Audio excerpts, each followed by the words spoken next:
అంబటి రాంబాబుకి తాజాగా బెయిల్ మంజూరైంది. మొన్న బెయిల్ మంజూరయ్యి ఆయన బయటికి వచ్చే లోపుగా తనకి సంబంధించి జరిగినటువంటి పరిణామం చూసాం. ఆ రోజున మళ్ళీ వేరే కేసులు అంటే బెయిల్ వచ్చింది. బెయిల్ వచ్చిన తర్వాత ఆయన బయటకు వస్తుండగా ఆయనకి సంబంధించి ఇక్కడికి తీసుకొచ్చేలోపు మరి ఇంకొక కేసు పెట్టుకొచ్చారు. ఆ రోజున గతంలో ఏదైతే అంబటి రాంబాబు ఎమ్మెల్యేగా ఉన్నటువంటి రోజుల్లో తప్పు చేశాడు, అప్పుడు డ్వాక్రా మహిళల నుంచి ₹200 డబ్బులు తగ్గించి చేతికిచ్చి వాళ్ళందరికీ ఒక కూపన్ ఇచ్చి సంక్రాంతి సంబరాలు చేశాడు. అది కుంభకోణం అంటూ అదొక కేసు పెట్టినటువంటి నేపథ్యంలో మళ్ళీ అరెస్ట్ చేసి జైల్లోనే ఉంచారు.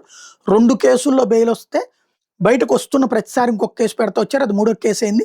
ఇప్పుడు అంబటి రాంబాబుకి బెయిల్ ఇచ్చింది కోర్టు.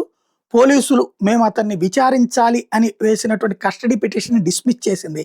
అంబటి రాంబాబు మీద నమోదైన అన్ని కేసుల్లో కూడా బెయిల్ లభించింది. మరి ఇప్పుడు అంబటి రాంబాబుని వదులుతారా లేదా ఇంకొక కేసు ఏమైనా పెడతారా చూడాలి.